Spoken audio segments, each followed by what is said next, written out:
In today's video, we tour the grounds here at the Zim house. It's been 4 years since we moved into our new house, so let's take a look at the big changes that have happened in my yard compared to how things looked just 4 years ago. And besides showing you the tremendous growth in all the trees here on the property, I'll show you my little nursery full of baby trees. And I'll show you all the fruit and vegetables I'm growing. I think it's going to be a big harvest this year. Welcome to the Zim house. We moved here in September of 2020, and right away I started digging holes and planting trees all around the perimeter of the yard, so that someday in the future, when those trees grew up, I wouldn't have to look at the block wall fencing that surrounds the property, and more importantly, I wouldn't have to look at the neighbors' houses, and specifically the two big shops that sit just on the other side of this corner of my yard. So here's the current view, a little less than 4 years after we moved in and I started planting things. I'm really pleased with how all the landscaping has grown and with this forest of green that we now see in our backyard. I was careful to pick very fast-growing types of trees to plant so that it wouldn't take 10 years for them to grow big enough to give us some privacy in our yard. In the front row, those are Amur maple trees. It's a very unusual variety of maple tree that has multiple trunks and a very bushy appearance, which is great for creating a privacy screen. In the spring and summer, Amur maples are a healthy green color, but in the fall, they turn bright red. Now, all maple trees drop their leaves in the winter, so behind the Amur maples, there's a row of evergreens, and that helps to block the view of the neighboring houses in the winter when the maples are bare. Originally, the evergreens I planted were spruce trees, but that didn't work out. They were very slow growing, and they couldn't tolerate the extreme temperatures that we sometimes get in the summer. So I pulled out all but one of the spruces and replaced them with green giants, which are a very fast-growing tree. The first of the green giants was planted in the spring of 2022. They were about 8 feet tall at that point. And look at how beautiful this one is now after having 2 years to grow. It's already about 13 feet tall. They really do grow about 2 to 3 feet a year. So just a few more years from now, I think they're really going to look impressive as they get even taller. So this line of trees along the back wall is certainly looking better now than it did 4 years ago. And it's only going to get better as everything grows even more.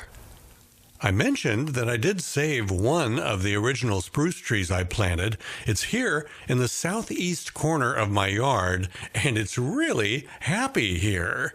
If you look carefully, you can see this spring's new growth on it.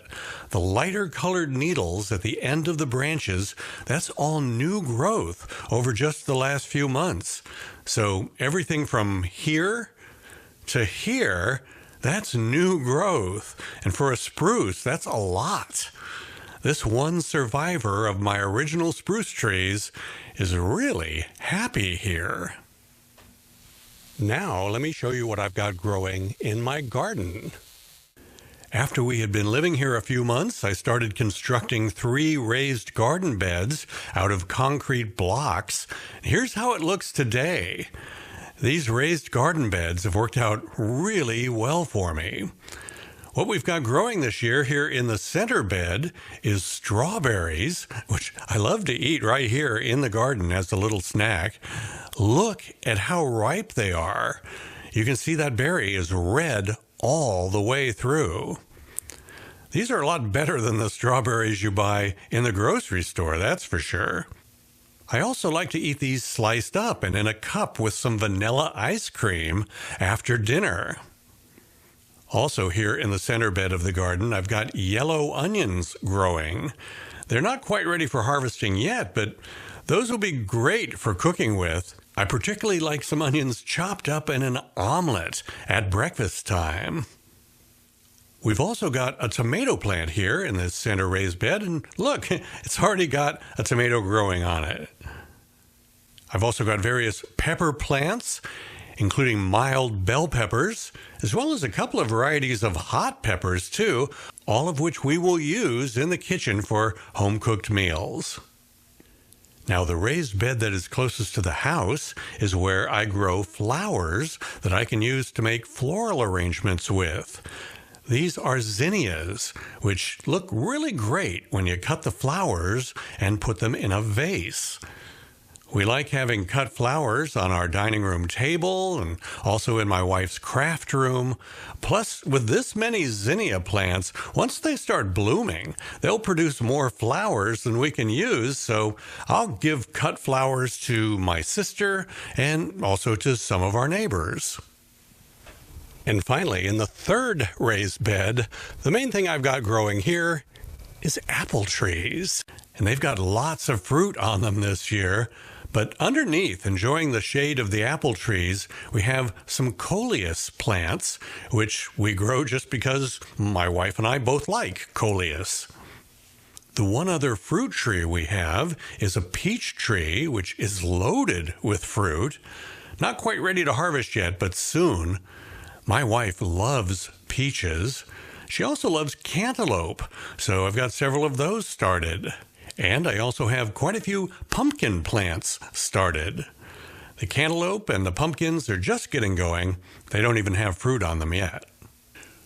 We also have a lot of blackberry bushes, and they make a ton of berries, another fruit that's great mixed in with ice cream. I am a maple tree fanatic. Let's count how many different varieties of maple trees I have here on the property. These 4 in the center of my lawn, those are red point maples. They're green at this time of the year, but in the fall, they go red just before they drop their leaves. You've already seen the Amur maples in my backyard. Those are the ones that look more like a bush than a tree. In my front yard, I did a little experiment that worked out really well. I wanted to see if I could use Amur maples to make a little hedge in front of our porch. And sure enough, Amur maples make a really great hedge. The only downside is that they grow so fast that I end up having to trim them about every 2 to 3 weeks just to keep it looking neat and trim. I also have several autumn blaze maples in the backyard. As the name implies, they will go red in the fall. A type of maple that does not go red in the fall is the silver maple. I really like these because they grow really fast and they branch out into multiple trunks, which makes them wider than a normal maple. So they block out the view of all the things behind them that I don't want to see. In the front yard, I've got this beautiful Japanese maple just off of our front porch. And in the backyard, I've got quite a few bloodgood Japanese maples. I've also got a couple of maples whose variety is simply unknown. I got them from my discount tree guy, and some of his trees don't have identifying tags on them. So I guess I have 7 different varieties of maples on the property, if we include the unknowns as their own variety. Something I really like about maple trees is that they make a lot of babies. These little things here are seeds, and eventually they drop on the ground, and if it rains or if you water the area, a lot of those seeds that drop onto the ground will sprout into little baby maple seedlings. Now, if you don't want them, you can pull them like weeds or spray them with Roundup, but when I see seedlings like that, I see potential, so I pot some of them. And because I have so many different varieties of maples on the property, I pot some of each type. Once they grow up a bit, like these trees, which were seedlings just last year, I place them with neighbors, friends, or other people I find who like maple trees. So I get a kick out of spending a good chunk of my time each day out in my garden, taking good care of maple seedlings, nurturing them so that they can grow into beautiful trees that I think help to make the world a better place. Next to our hot tub, I've created a privacy screen using Leyland cypress trees.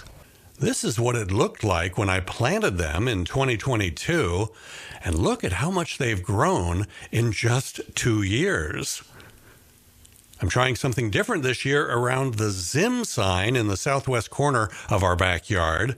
I used to have purple ice plant here, which looked really great, and that ice plant survived several winters, but for some reason it didn't survive last winter.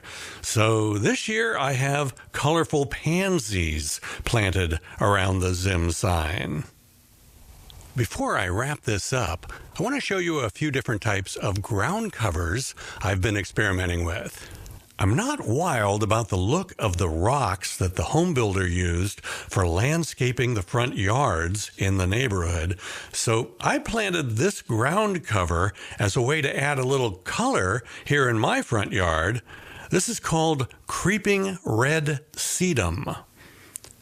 Another ground cover I've been experimenting with is called moss verbena. It blooms in the summer with these pretty little flowers, and it drops seeds too, so that each year you get more and more moss verbena popping up. Alyssum is another ground cover that drops a lot of seeds, so each year I end up with more and more of it. Same thing for pansies, which of course is not a ground cover, but it's another one of those things that spreads a lot of seeds. So if you plant 8 pansies the first year, you probably have 40 the second year and 200 the third year. I kind of like plants like that. So that's what's happening in my yard and garden this year, 4 years after we moved onto this half-acre property, not far from the Columbia River here in southeastern Washington state. And because we're so close to the river, and the river offers a basically endless supply of water to this area, the homes in this neighborhood have 2 different water pipes supplying water to the property. One is treated drinking water, just like most homes have, but the other is untreated water, straight from the river, which is what we use for watering the lawns and for all the gardening and landscaping. And that river water is provided at a low, flat rate and is not even metered. I can literally use as much of it as I want. So as a guy who loves to garden and who hated the water rationing in California, where I used to live, the unlimited supply of water is one of my favorite things about living here in southeastern Washington. I'm putting links up on the screen to some of the videos I've made in previous years that show how things have progressed each year since we moved here. Click on one of those if you're interested and want to watch another video. I'm Jim Zim. Thanks for watching.